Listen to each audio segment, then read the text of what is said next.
content de faire une interview vidéo, Marc? Pas du tout, je déteste ça. Bon, revenons en arrière, faut que je vous explique.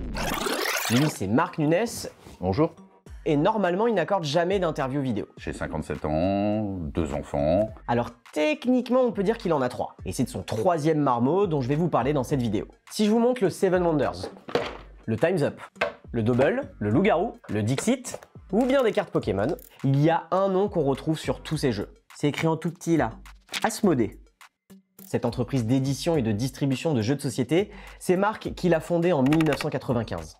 Et 30 ans après, elle est capitalisée en bourse à plus de 2 milliards d'euros. Pour ce secteur, c'est énorme. C'est devenu un des plus grands acteurs mondiaux. Je pense qu'on a défini un certain nombre de règles, ouais, et que personne n'est arrivé avec un système différent depuis. Et ce système, cette secret sauce, c'est elle dont je vais vous parler dans ce nouvel épisode. Avant de devenir Asmodée, la boîte de Marc a connu 2 autres vies. La première démarre dans les années 80. Asmodée, ça a commencé sur les bancs de l'école. On était en terminale avec 2 copains et on jouait beaucoup aux jeux de rôle, Donjons Dragons, RunQuest, l'Appel de Cthulhu, Maléfice. Un des 2, qui était plus créatif que nous, a décidé de créer un jeu de rôle.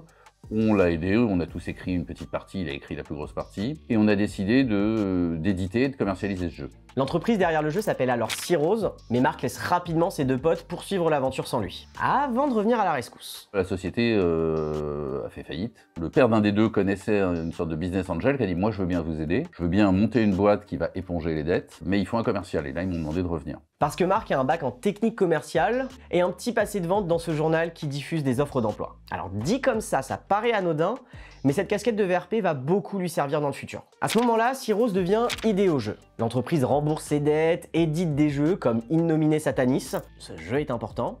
Et en 1995, elle change encore une fois d'identité et surtout de patron. Le business angel, lui, a fini son job. Et à un moment, il vient me voir en me disant « Bah moi, cette société, je ne sais pas quoi en faire, donc est-ce que ça t'intéresse de la racheter ?» Je fais un peu le tour des popotes, j'emprunte de l'argent à ma maman, etc., etc. 45 000 €. Et je rachète Idéo Jeux et on crée Asmodée. Asmodée qui est un démon de la Bible et surtout un des personnages du jeu In Nomine Satanis. Je vous avais dit que ce jeu était important. Marc se retrouve donc chef d'entreprise et bosse énormément avec son pote auteur de jeu, Croc.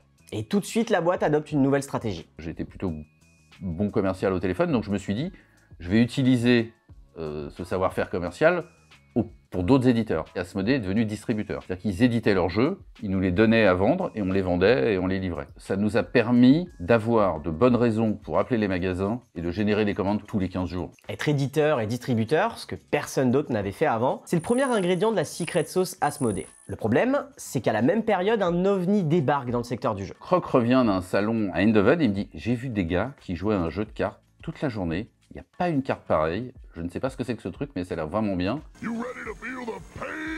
Magic arrive et c'est un déferlement sur le milieu du jeu. Les joueurs ne veulent plus jouer qu'à Magic et les magasins ne veulent plus acheter que du Magic.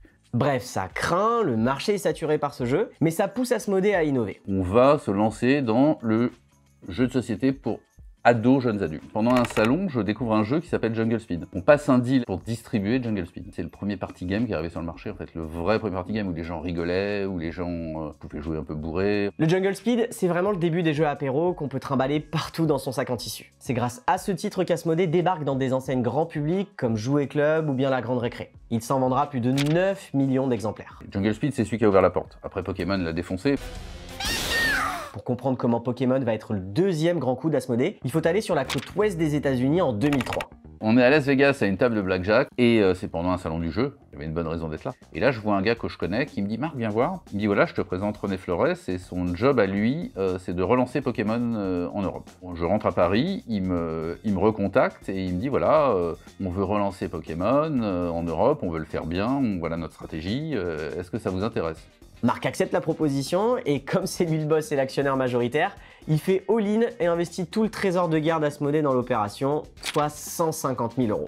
À l'époque, c'était une dictature éclairée. On dilapidait tout ce qu'on avait fait pendant 8 ans. Donc oui, c'est un gros risque. Sauf que ça paie. Les cartes Pokémon explosent tout, bien aidés par les rediffusions du dessin animé à la télévision. Les enfants se les échangent comme des billets de banque et Asmodée multiplie son chiffre d'affaires par 3. Identifier avant tout le monde les nouveaux besoins du marché, c'est le 2e ingrédient de la secret sauce Asmodée. Grâce à ce succès, une nouvelle ère s'ouvre pour Asmodée qu'on pourrait appeler celle des acquisitions. D'abord, la boîte voit débarquer plein d'investisseurs, dont un qui en 2005 propose 5 millions d'euros à Marc contre 15% d'Asmodée. Ça change ta vie. Enfin, quand t'as 34 ans... Tu as partagé avec les actionnaires. Ouais, mais j'avais 90% des actions. Donc, La dictature et éclairée. dictature éclairée. Les affaires roulent et Asmodée génère un chiffre d'affaires de plus de 20 millions d'euros en 2007. Mais les ambitions de Marc ne s'arrêtent pas là et il se lance dans une partie de Monopoly géante. Sauf que les avenues et les gares sont remplacées par des éditeurs et des distributeurs. Asmodée se fait donc racheter une première fois par un fonds d'investissement et a une ambition. C'est de faire un distributeur européen. Tous les gens que je distribue aujourd'hui en France, je peux les distribuer partout en Europe. Pour avoir un regard plus extérieur sur Asmodée, on a contacté Bruno Feduti, un auteur de jeux hyper reconnu dans le métier. Il a vu de ses propres yeux cette stratégie d'acquisition avec son jeu Citadel. Au départ, j'avais signé avec un petit éditeur français qui a disparu, puis ça a été repris par son distributeur, qui avait les droits pour la France et l'Espagne. J'avais signé avec un autre éditeur qui avait les droits pour l'Allemagne, les Pays-Bas et la Tchéquie. Et puis j'avais signé avec un assez gros éditeur américain qui faisait grosso modo le reste du monde. Il se trouve que les trois ont été rachetés par Asmodée. Et depuis quelques années, Asmodée s'est mis à racheter directement des éditeurs, ce qui lui a permis de récupérer des jeux comme Seven Wonders, Loup-Garou ou bien le Dixit, en rachetant Repos Productions, lui-même ou bien Libellude. Aujourd'hui, l'entreprise compte une vingtaine de studios dans sa galaxie, ce qui lui permet de sortir très régulièrement de nouveaux jeux, des extensions ou bien des déclinaisons. Cette capacité à être partout, tout le temps, c'est le troisième ingrédient de sa secret sauce. Et ces studios, c'est quoi leur quotidien exactement quand ils sont avalés par Asmodée? Les studios, ils ont une indépendance absolue, totale. Absolue. Ils font ce qu'ils veulent. Bah, les comptes, c'est les ventes des jeux. Hein. C'est vraiment vrai ça? Il y a pas mal de gens chez Asmodée qui restent autonomes, qui fonctionnent différemment, qui ne publient pas le même genre de jeu, etc. Je dirais même à l'intérieur d'Asmodée, il n'y a heureusement pas trop d'uniformisation de l'offre. C'est un risque, je pense qu'il faut qu'ils y fassent attention parce qu'il y a toujours une tendance dans les grands groupes à trop centraliser. Pour l'instant, ils ont réussi à ne pas trop le faire. Ce modèle de concentration a depuis été reproduit par d'autres acteurs du secteur, comme Hachette ou Yellow, sans que la place de leader d'Asmodée soit remise en question. Depuis 2021, Asmodée a tout de même ralenti sa politique d'acquisition suite à son rachat, encore un, par un groupe suédois qui avait une autre stratégie. Mais elle devrait bientôt la reprendre, car la boîte a retrouvé son indépendance en début d'année 2025. Indépendance qui s'est accompagnée d'une introduction en bourse et d'un chiffre d'affaires d'1,3 milliard d'euros en 2024. Pour ce qui est de Marc, il a quitté la direction d'Asmodée il y a 2 ans, mais reste membre du board de l'entreprise. Et même s'il préfère rester dans l'ombre, il n'a pas détesté sa première interview vidéo. J'ai trouvé que c'était plutôt un bon moment. C'était plutôt agréable. Merci d'avoir suivi ce nouvel épisode. Un grand merci à Marc Nunes pour cet échange. J'espère que comme lui, vous avez passé un bon moment devant cette vidéo.